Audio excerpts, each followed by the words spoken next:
There's this anecdote, and perhaps this might be apocryphal, I am not sure, but apparently, legendary B-movie king, Roger Corman, and I've mentioned this on the Last Picture Show before, said, and I may be even misattributing it, I don't know, but the story goes that if you had $100 million, or even $10 million,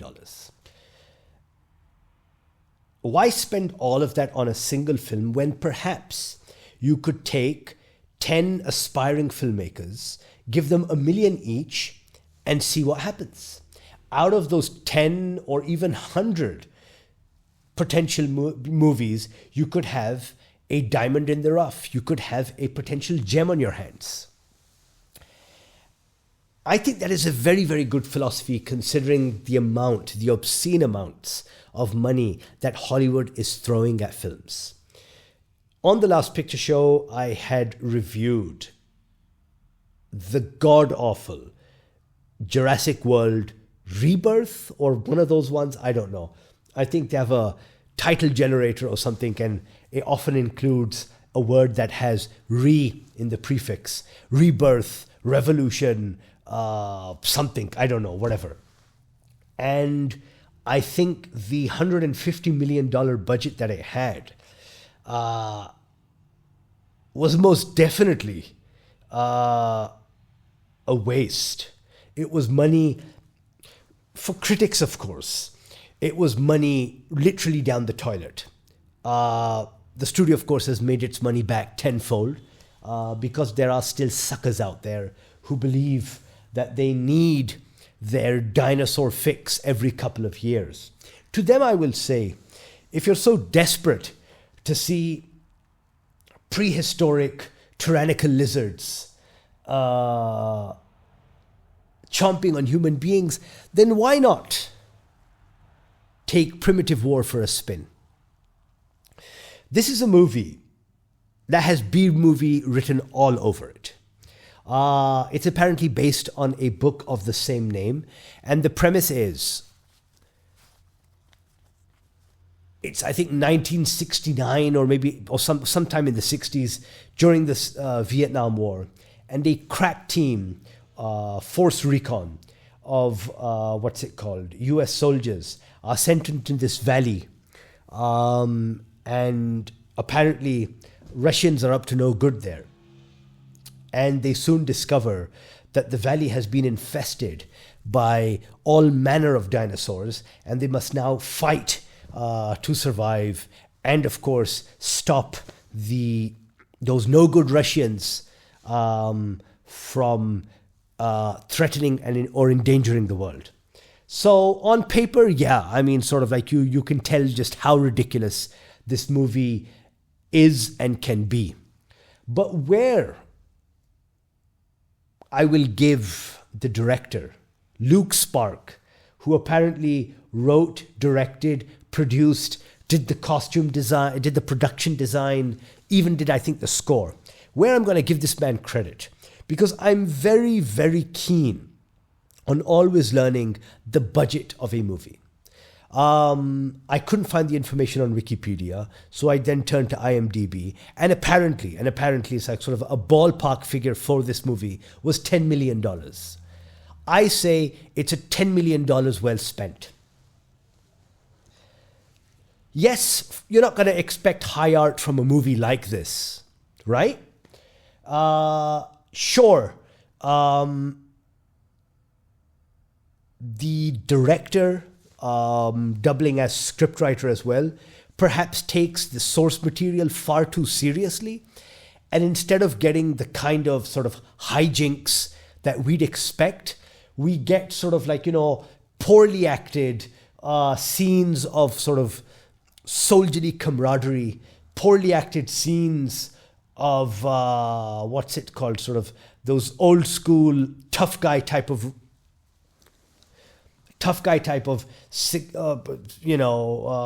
characters or roles.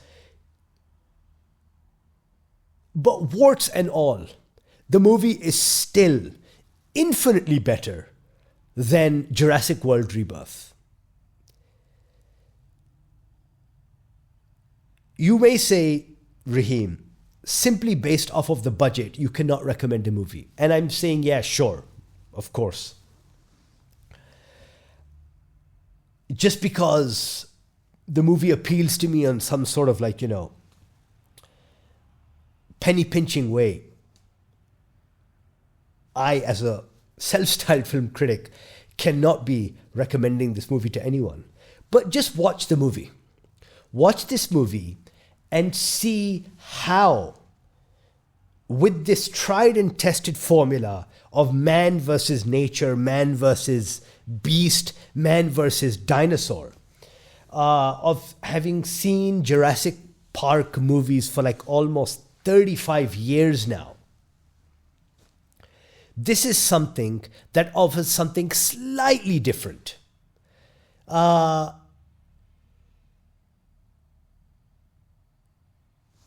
Maybe I didn't want to see Vietnam, like soldiers mowing down like sort of,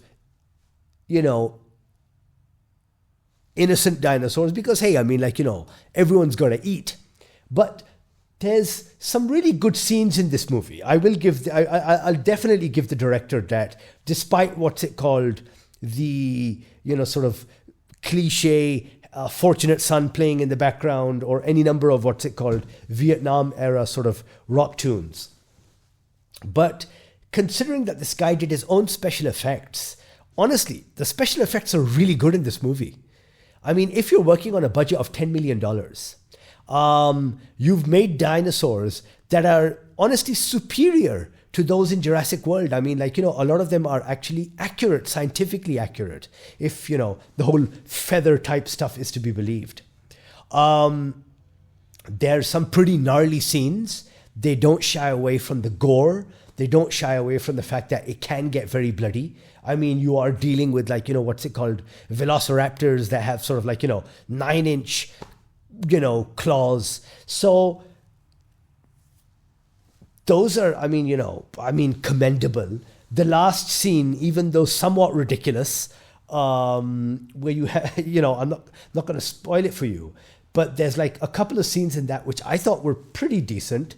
The imagery, one of those scenes was really good, really good. Seeing a pair of T-Rexes rampaging through a Russian base, why not? It was kind of satisfying. Yes, the movie did not need to be 2 hours or 2 hours plus.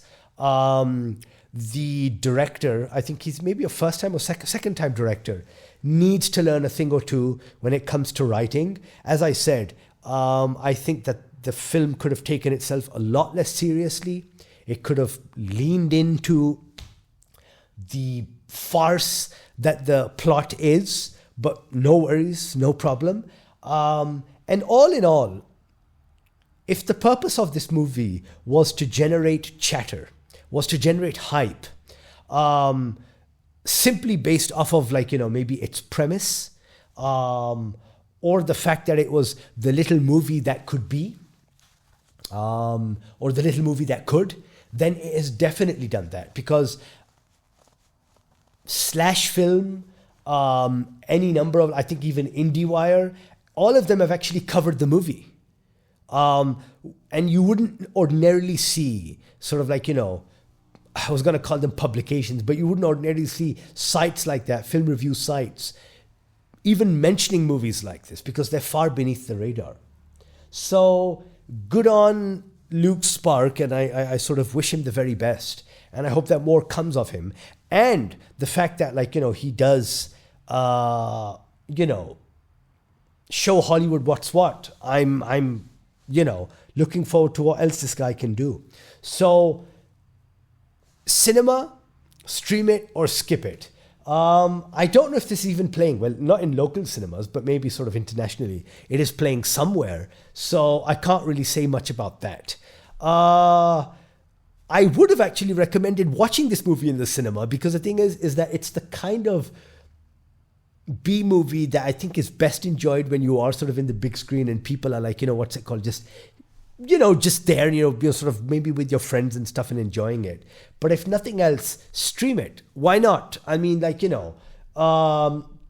If it's a toss-up between Jurassic World and Primitive War, I would go for Primitive War any time of the day.